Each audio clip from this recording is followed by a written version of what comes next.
Hello. What's up, guys? How are you doing today? Yes, you. How are you doing today? Welcome to another episode of Divers Getting Coffee. What's up, TJ?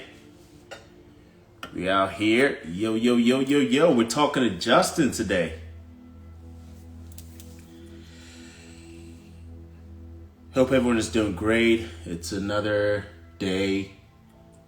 Shout out to my people, shout out to divers, and today we are getting coffee with Justin Lovett at Relax is Just Water and a number of other projects that we're going to be talking about today. So, welcome aboard. All right. No, this thing started experiment. It was kind of a random experiment. What's up, Deepan? Started a few weeks ago. My man, look at the full beard. Hey man, just try to keep it glistening. Mm-hmm. Mm-hmm. Killing it, bro. Welcome Hey aboard, man. sir. Well, thank you. How you Thank you, doing? thank you. Man, I can't complain. I can't complain. Life's good. Life's good. Yes, sir. We're just doing what we can, right? That's all Keep we can do. keep it smiling, keep it happy, and let's go forward. It's funny. We started this a few weeks ago. At the time, it was really just about reaching out and nurturing connections, bridging connections across the board, near and far, talking to divers that I know personally and Hmm. divers that I found interesting in. As we go, we just keep peeling back the layers, and now we're here talking to you. We had Hey, an astronaut to be soon, plugging in one of our divers. We had Ernest, a good, wonderful brother out there. He saw one of the episodes, and next thing you know, we had another episode, and he's like, "Hey, man, I'm at a dive shop right now, waiting to get my instructor to get me started."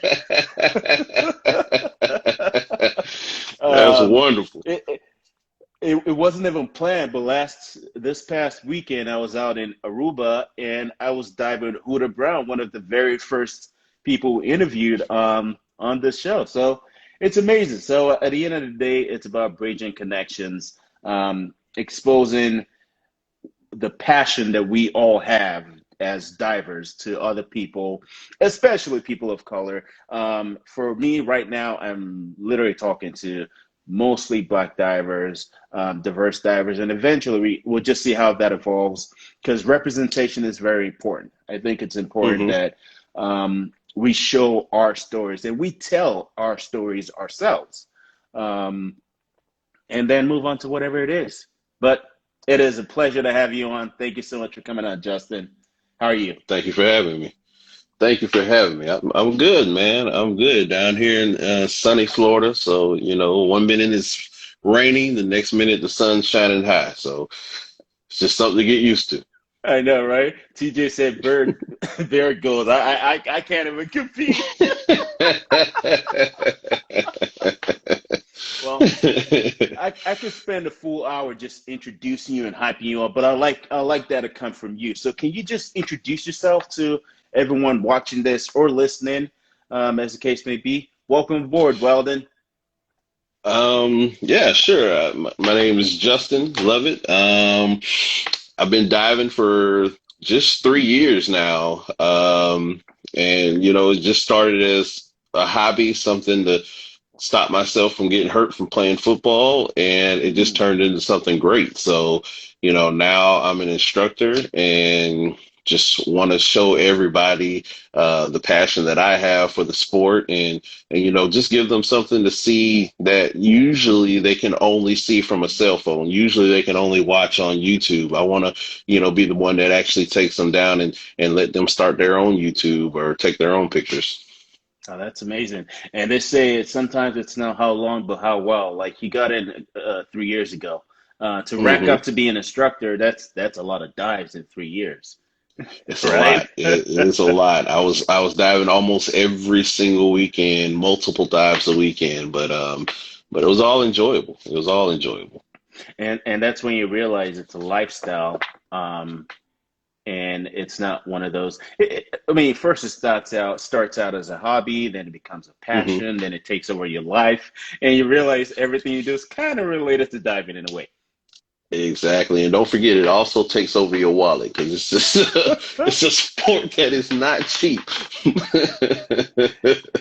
That is very correct, and it's one of those things where you just have to invest in it, right? Yeah, Because absolutely. Absolutely.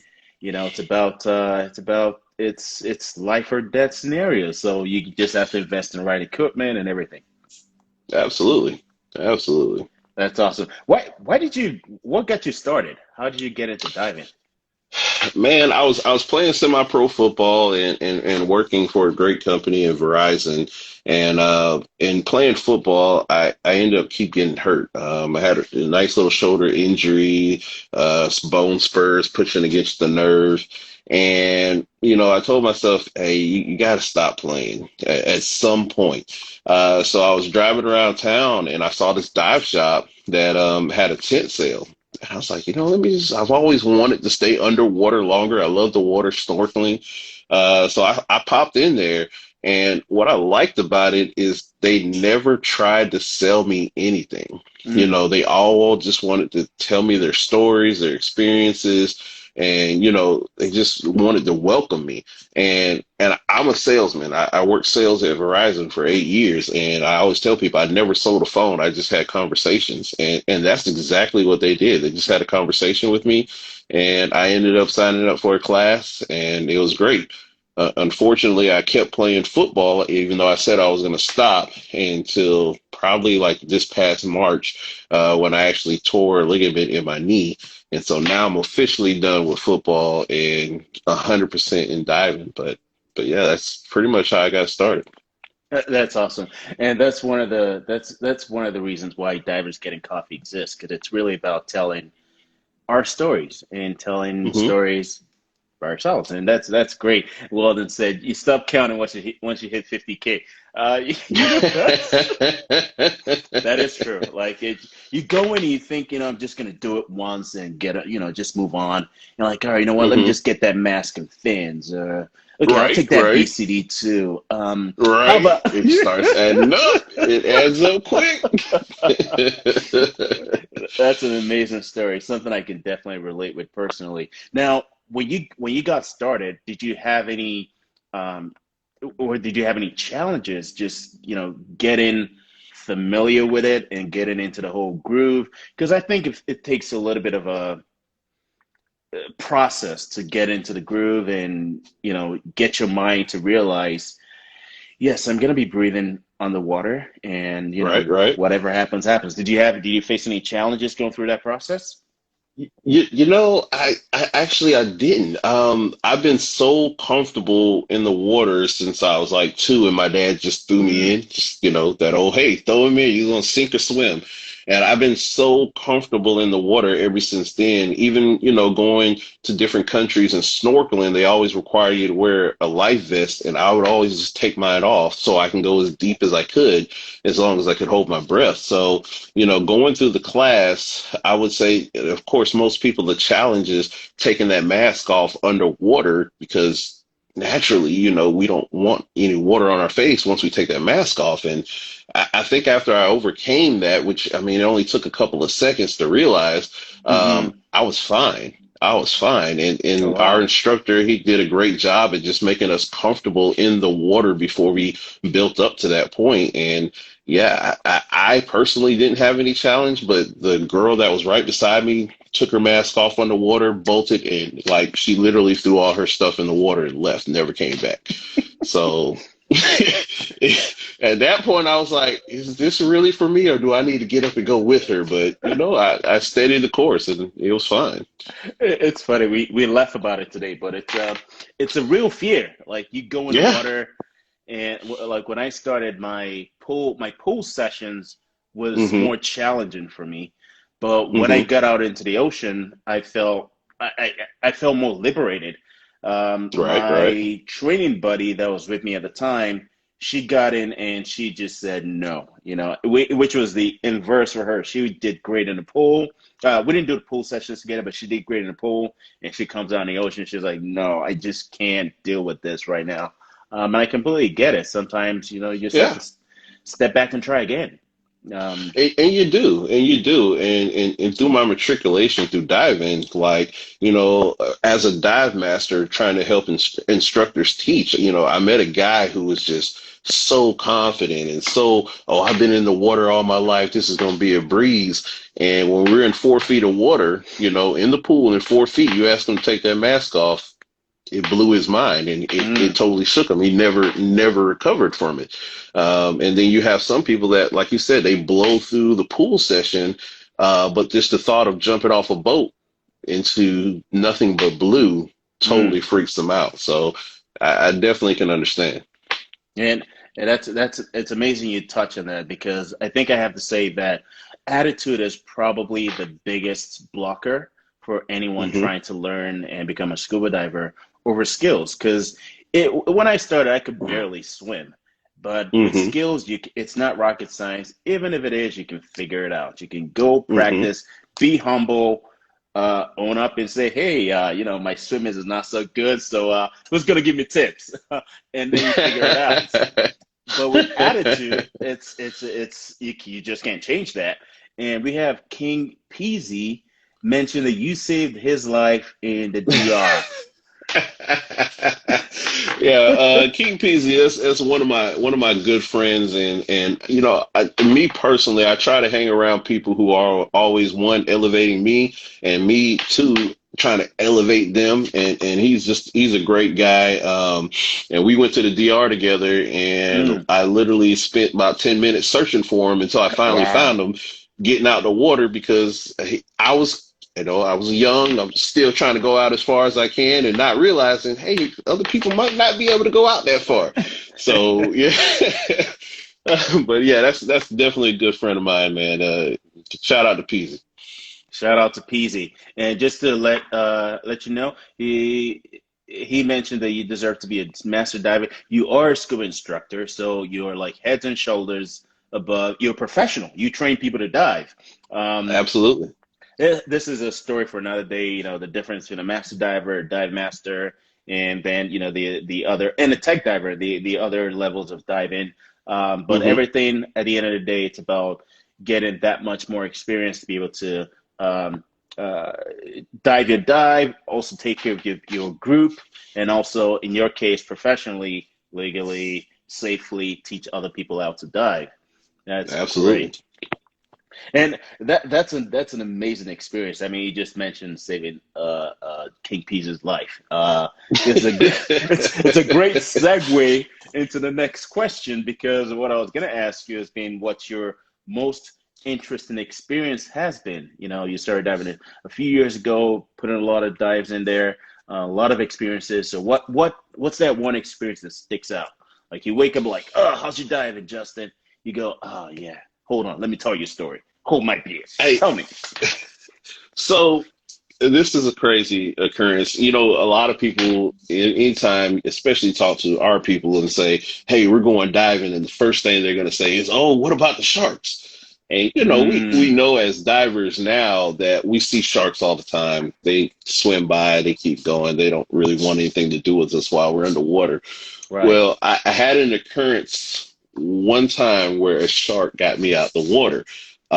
One of my good dive buddies, he dropped his weight pouch, and it was down 60 feet. I had about 800 psi air, so I said, you know what, I'll go down and go get it. And I went down by myself in the ocean. And while I'm down there, on the way descending down, I see this giant shadow creature, whatever it was. I was like, oh, it's a big bull shark. It's not going to bother me. So Mm-hmm. I keep searching, and it keeps circling me in a distance, and I can see it, and I'm like, that's too big to be a bull shark. Mm. So I ended my search and jumped out of the water. The next day, a report came out saying that there was a 20-foot great white swimming in the area, and they got pictures of it. And I was like, yeah, Yeah. see, that's that one experience that was like, yeah, Justin, you don't want to be diving by yourself.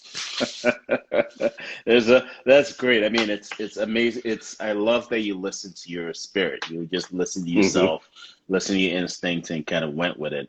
Because yeah, that great. Obviously, we're not here to promote great whites as man-eating monsters, but well, Absolutely hey, not. they get curious. They go in and they Exactly. see like, ooh, this brother, well done. I'm about to go. And like that could feed me for a week. Yeah, so yeah, sometimes you got to listen to that gut, and my gut Yeah. said, "Get out of there." Yeah. At the end of the day, they are apex predators. They are actually very social animals, which was went diving with the Galapagos and sandbar sharks in Okay. Hawaii, and listening to just Ocean Ramsey's information about just how they relate to each other made me real. It's Hmm. something I never actually thought about. I've never seen it in any documentaries, but they're very social animals. Like they play on like who's leading, who's on top, how you behave, if you're flailing, things. It's very amazing. It's super amazing. So yeah, obviously you didn't just panic and flail and blow and shoot Right, up, right. but you just calmly retreated from the Calmly, situation. calmly That's exited the building. yeah. That's awesome. That's awesome because that information you just gave actually I hope that is useful to anyone. And obviously, if you want more information, go ahead and look for it or reach out to Justin if you want to hear more about that experience or follow folks like Ocean Ramsey. They have a lot of experience dealing with sharks, understanding the shark mentality. And like I said, one of the first things you hear as a scuba diver is, if you announce that anywhere, is like, oh man, what about the sharks? Yeah, sharks are just in their natural habitat doing whatever it is they do. And we're the ones showing up and say, hey, look at me. Like, hey, I'm going to take a selfie with you, you know? Right. And they go, really? Okay, hold my beer. But that's awesome. Hey, real Uh, quick, I noticed the painting that you got in your background, and it's a nice astronaut painting. I have one back here, and my nice. good friend, if you ever need some artwork, AK Artwork, she does a really good job at painting. So, I always like everybody supports me. So anytime I can support somebody, if you ever need something, it's good artwork. Absolutely. It looks amazing. I'm gonna have to DM on the side for that. That looks good. No worries. No Nice. worries. That's awesome. Now, you just talked about a a great experience. It's one thing that's Hmm. very that resonates with probably every diver, and even non-divers. When you hear someone that's going diving, you're like, "What about sharks?" But it's been a long year. It's not even over, but it's been an interesting year. Um, did Definitely. you did you have any plans that got sidetracked by the pandemic, the lockdown, anything like that? I'm a short-term planner, so I didn't Mm, really have any long-term plans for diving, and a lot of the divers that I hang out with plan to keep diving. And so even through this pandemic, I've been cranking out a lot of dives, and of course safely. With social distancing, there's a lot of good boats out there that have cut their numbers dramatically and only allowing 6 to 10 people on the boat. Everybody has to wear a mask, so it really hasn't slowed down my diving. It hasn't slowed down my class teaching. I have transferred classes from teaching in person to Zoom and then the final meeting in person. So, the pandemic, even though it's here and we're very cautious, very careful, but I'm also the type of person that I can't let things in life slow me down. So, I push forward as careful as possible, and it's been wonderful. that's awesome because I mean, the way it looks, this is not going anywhere for a while, so we have to figure out Not, how to not, yeah, live. not at all. Yeah, that's we have to figure out how to live with it, how to um, travel safely, do adventure things safely, like you just mentioned. Reduce capacity. In Aruba last week, we had maybe at one point we had just three divers and three divers, a guide, and a captain on the boat. The entire boat, like a 50, 60 foot boat. So it's Mm, hard, but we'll figure out how to get through it. And yeah, we just can't stay home forever, but we got to learn how Right. to do it, safely as well. I appreciate you sharing that because the first couple months of the lockdown, everything was just kind of shut down. And over time, Hmm. dive-in is opening up in California.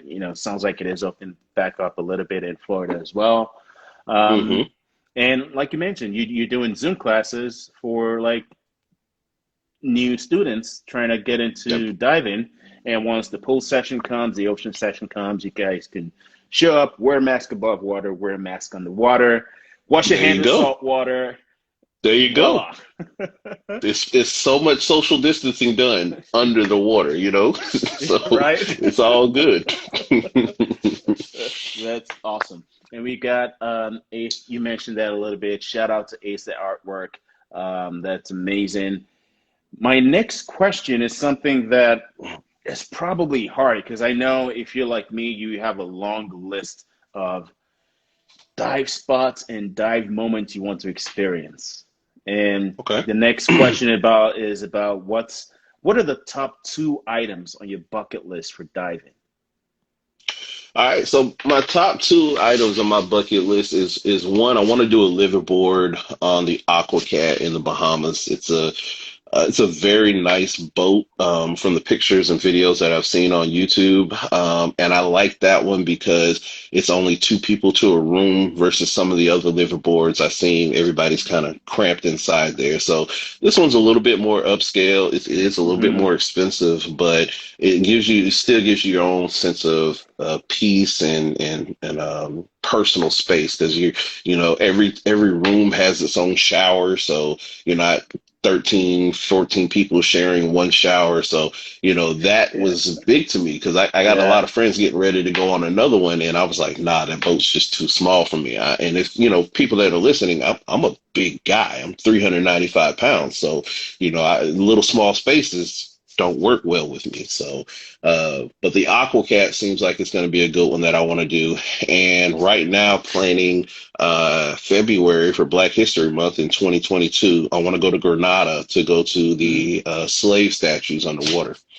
Oh wow, that's fire. That's fire. Hmm.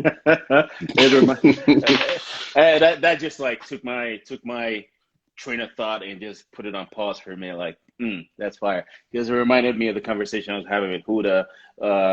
She was talking about this expedition, the NABS, National Association of Black Divers. I think. Hmm. Hope I didn't butcher that. Nope, you got it right. Does yeah, where they kind of like it's kind of like an archaeological expedition. They go in and check out, track, tag, and document, the situation of slave ships or wrecks Absolutely. that were slave ships, and it's important to, be able to just connect with that. It's there are a lot of emotions. I don't even know where I'm going with that, but thank you No, for I mean I think you're right on spot, and with NABS is they have a section of NABS called Diving with a Purpose, right. and that's exactly what it is. It's diving with a purpose and looking for those slave ships. So many other cultures have their history fully documented and things like that, where we know where we came from, we know how we got here, Hmm. but there's that small piece missing, and now that there's more people getting involved in diving, we're actually searching for those ships and wanting to see where they traveled, how they traveled. And it's I look at it as a blessing to be able to find some of those slave ships to connect that history. That's amazing, and it's a great thing that we are doing it ourselves, and this just kind of takes me back to I was watching Weldon Wade is a scuba diver, free diver, ocean warrior, dive leader. He's amazing, based in Bermuda, and I was watching this thing he did with travel and leisure yesterday, where Hmm. and I just realized, like, he mentioned in that interview that, Bermuda is pretty much kind of on the way from Europe to the Caribbean and the Americas in general. And just the sharp, jagged reefs and everything. There are a lot of wrecks in that area. And it makes me think of, like, what the diving with a purpose that the NAPS team are doing, stateside in the Americas, extending that to like the Bermuda, the Bermudas of the world, the west coast of Africa, you know, Hmm. and there's just so much more that we probably haven't even documented yet. There's so much more Absolutely. out there. That's Absolutely. Because I uh, mean, you got to think it was tons of ships coming through this way. So, and just to be able to find a small piece of them, mhm. it just gives us peace at heart. Yeah, absolutely. And that's I mean 2, 3, 400 years of it. So there's got to be a lot to explore there. But that's amazing. Now I got to ask you something. Um, Hmm. Great bucket list. I can never really settle on my top two. But when you started diving, you didn't Hmm. really have any challenges per se. But was there any advice you received at the time, or any advice that, as a dive leader now yourself, that you give your students, you give your students that you think is very, if there's one thing you got to take away when you're starting to learn how to dive, or when you're interested in diving, that you should always keep it in front of mind? What would that advice be? I actually got this advice from an old Coast Guard commander that he actually taught me a lot. But his number one thing he would always say, as long as you have an air source, you can handle any problem. And I mean, it just speaks volumes because no matter what's going on underwater, as long as you're breathing, then you're Mm, fine. If you're breathing and you're tangled up in something, if you're breathing, then you're fine because you're not out of air. Now you just got to stop, think, and then react. So if anytime I'm teaching a class, anytime I'm talking to people about diving, I always tell them, one, as long as you have an air source, you can take care of any problem. And then two, you just stop, think, and then react. If you mm. react first, you may make a mistake. But if you stop and think about it, then move on it, most likely you're going to handle any challenges that come about you. That's always check your air management, right? Yes. and, and sometimes it's about because no one is right there in with you. I mean, obviously your buddy's close by, but as a diver, one of the things diving, the whole curriculum of diving teaches you is to be, self-reliant, but always, be in sync with your buddy, your dive group. Hmm. I was in a dive with a very near, what's the word I want to use? A very near out of air situation, but it's something I identified from the very beginning of the dive. I noticed my Right. tank valve was hissing. I'm like, all right, let's Mm. get in the water, see how bad it is. I get in the water. My buddy tells me, okay, that's it's a decent amount of bubbles. All right, I know Hmm. I know the plan for the dive. We're going 60 feet. We'll circle back. The boat's not too far out. All right, let's see how it goes. At that point, like you just mentioned, if you have any um, any second thoughts about it, just abort. Let your dive group know. Don't just shoot up to the air. Just let them know All you're right. gonna bail out and move on. If you feel you can handle it, always keep an eye on your ear and go through it. So we go around, everything's going good. We now get back to the boat. The whole dive's done. 40 minutes later, the dive lead keeps going forward, which I did let a dive lead know that, hey, my valve is letting out, but it's okay. Let's just keep going. We're good for now. And at a certain point, I realized I gotta bail out, yo. So you guys keep going. Show me where the boat is. I'm gonna do my safety stuff on my way out because um, air consumption is different.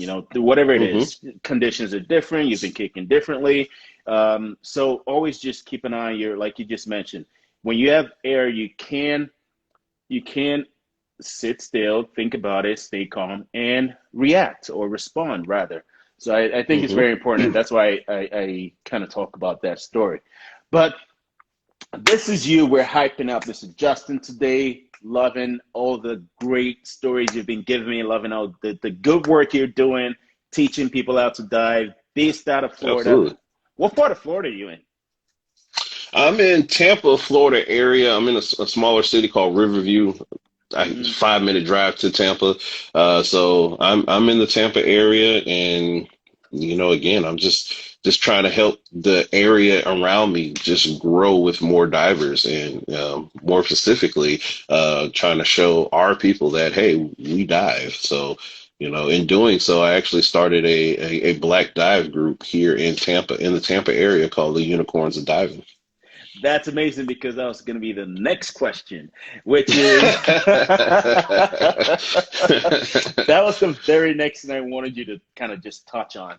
And Unicorns of Diving at Unicorns of Diving. Please just tell us how that started, what you're doing, and just tell everyone about that. Really very Absolutely. curious to know.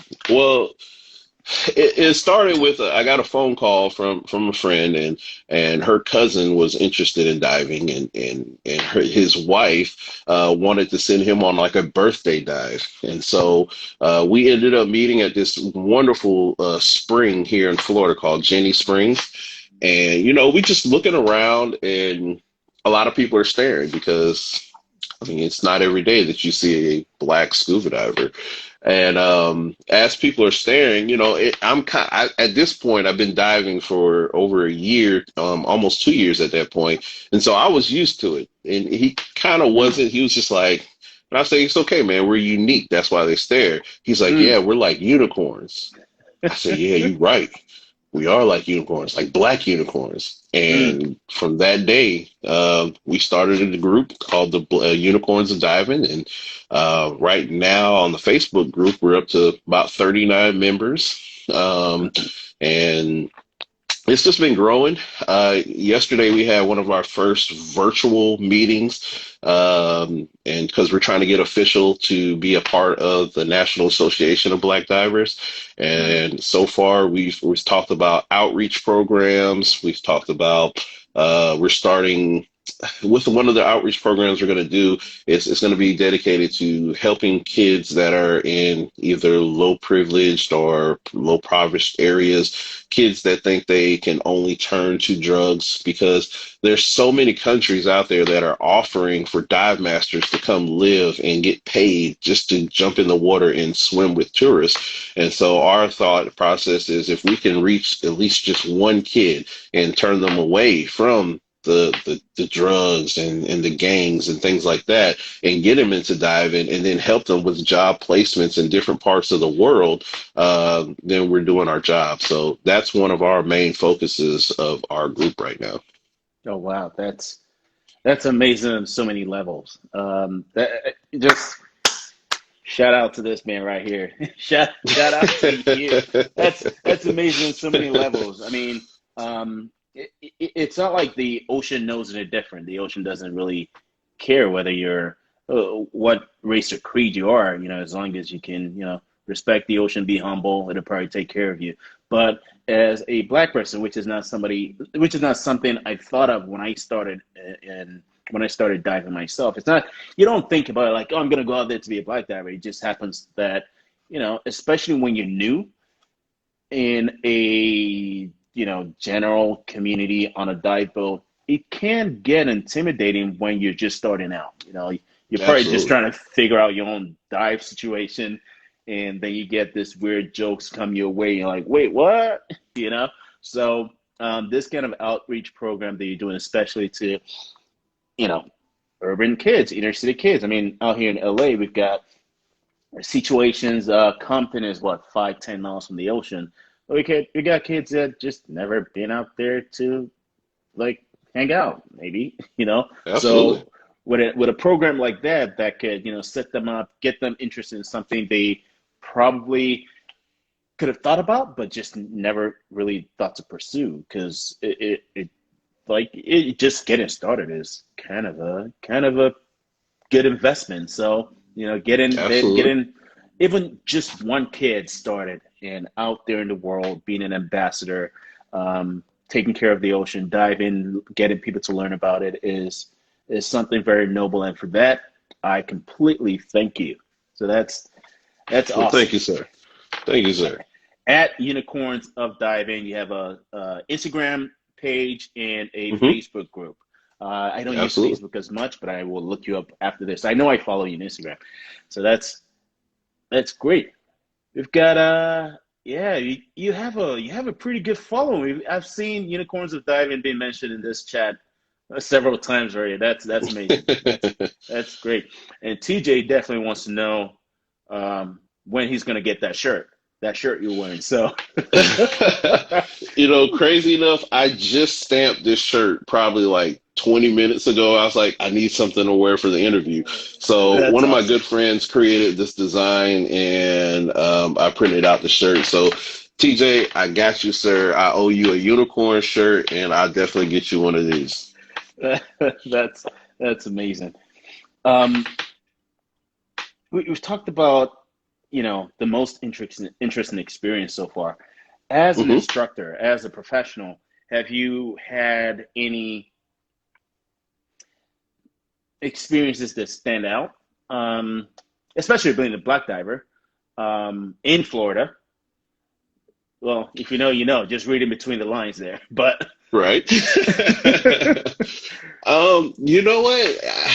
I would have to say my experiences, a lot of my experiences have been a little different. And the reason they've been different is because I was involved in such a great dive store that really supported me fully. And when I mm, say fully, I mean they helped me with discounts on classes and making my way up the ladder. And you know that dive shop took over new ownership, and then the manager of that dive shop started his own dive shop and hired me on with him.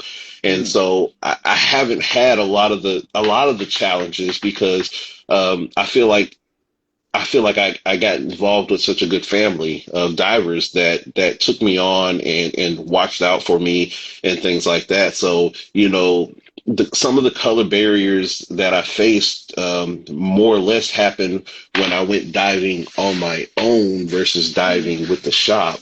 Um, and such experiences as I'm putting my own stuff on the boat and I get off the boat as we're loading up and somebody's trying to hand me their stuff to put on the boat and I'm like, no, I'm not the deckhand. I'm here to dive.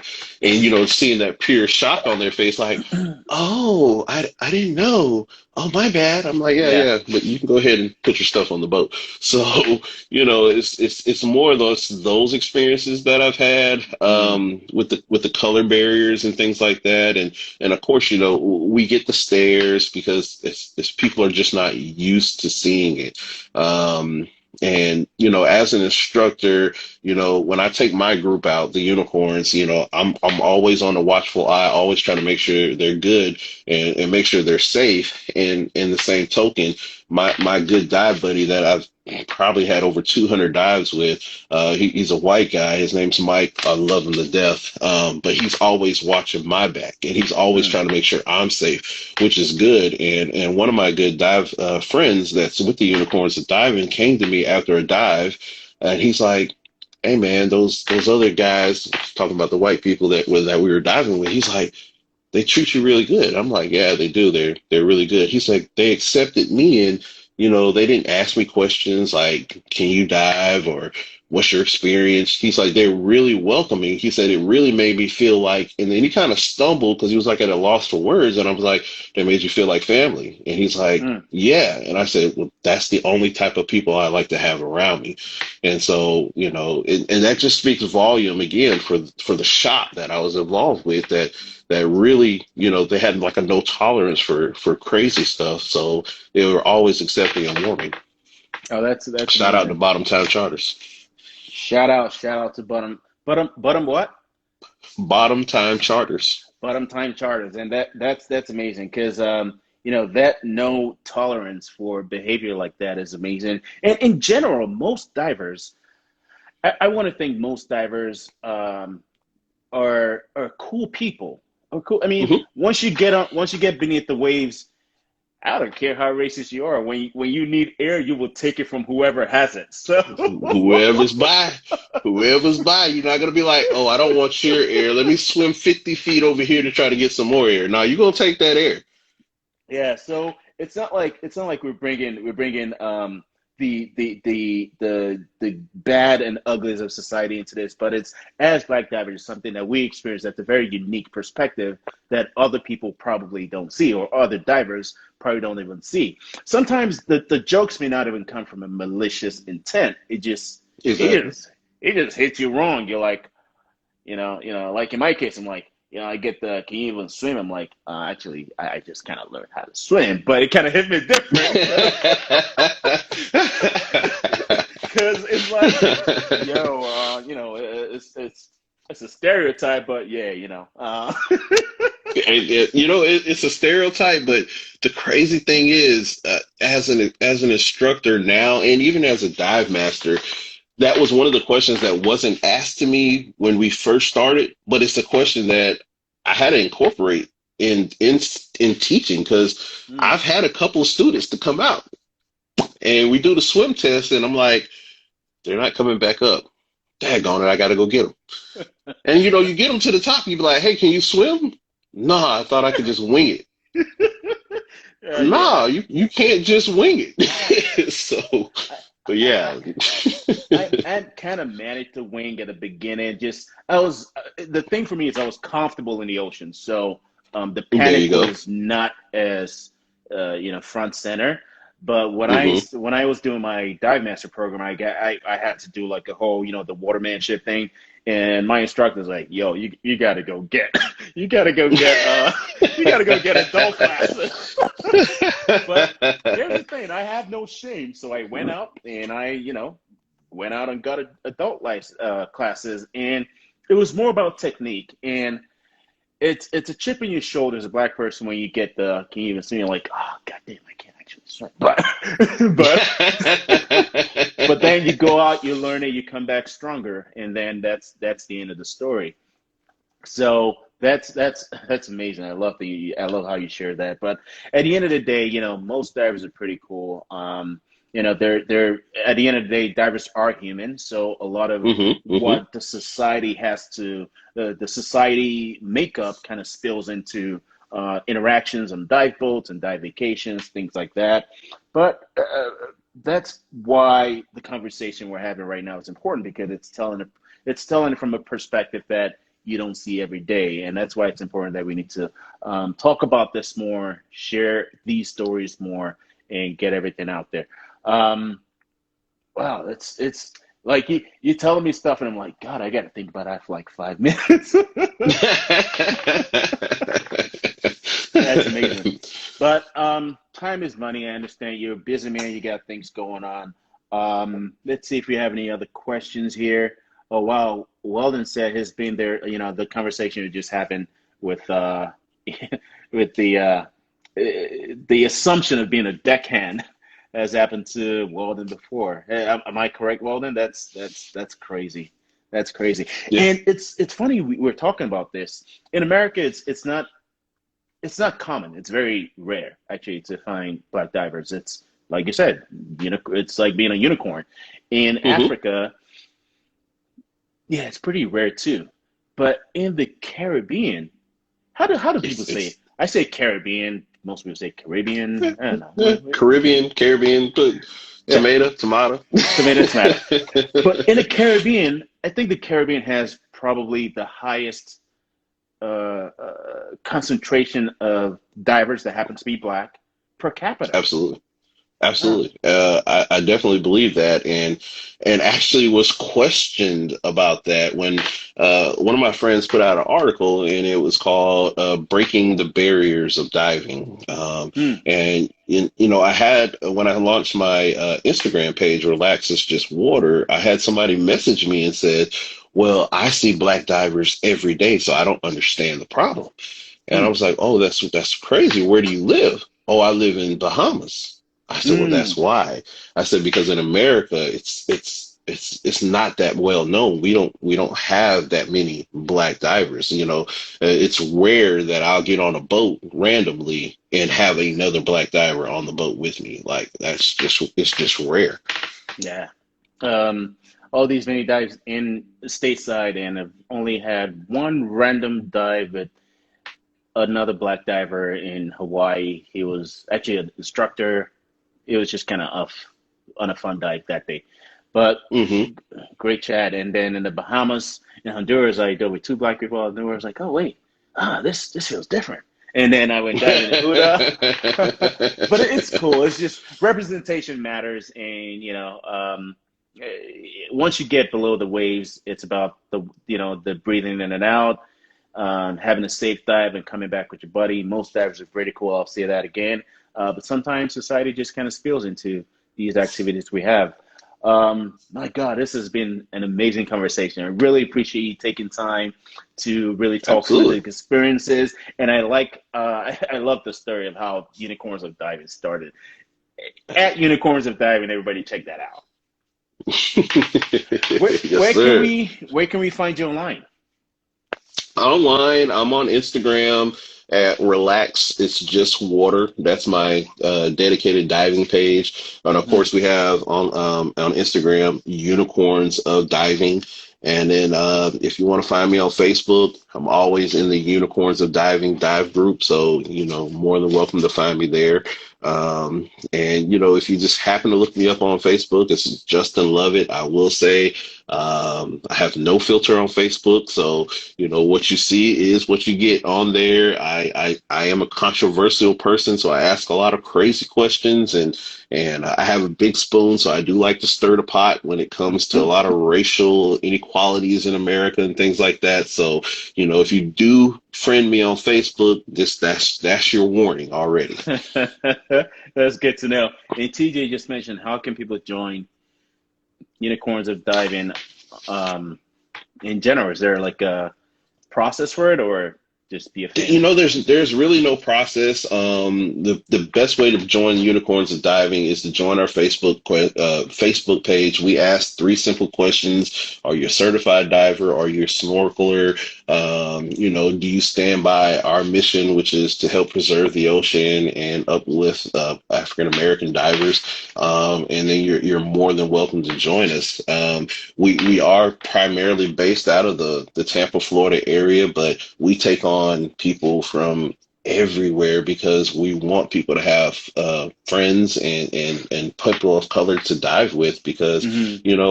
like we've heard so many times, we get on a dive boat and we're the only one of us on that dive boat. And sometimes it can be a little uncomfortable. So if we have a platform where, hey, somebody's going diving in Hawaii and we know somebody in Hawaii that can go diving with them, then why not connect those dots?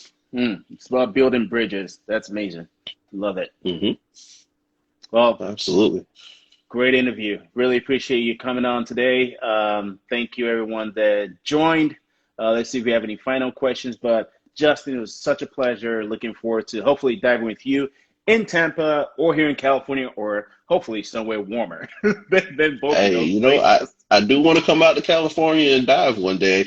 It's a different beast out there. So, I'm always looking to dive new dive spots. But hey, anytime you want to come down here and dive, I got a house waiting for you. You don't have to get a hotel. You just come on down. The grill will be smoking. We'll get you right. Awesome. Thank you so much, sir. And I got to tell you, I love those glasses. Looks great on you. Great collar. I thank you. I appreciate All right, it. folks. Thank you for joining another episode of Divers Getting Coffee, where we highlight interesting personalities in the dive community, from new and green divers to experienced and established divers across the board. At the end of the day, it's about telling our stories ourselves. We're currently interviewing diverse divers. Eventually, we'll move on to other themes, but for now, charity begins at home. We'll say where it's at. Thank you for joining. Hey, kudos to you, man. I really enjoyed it. I look forward to coming back one day. Absolutely. Thank you. Bye.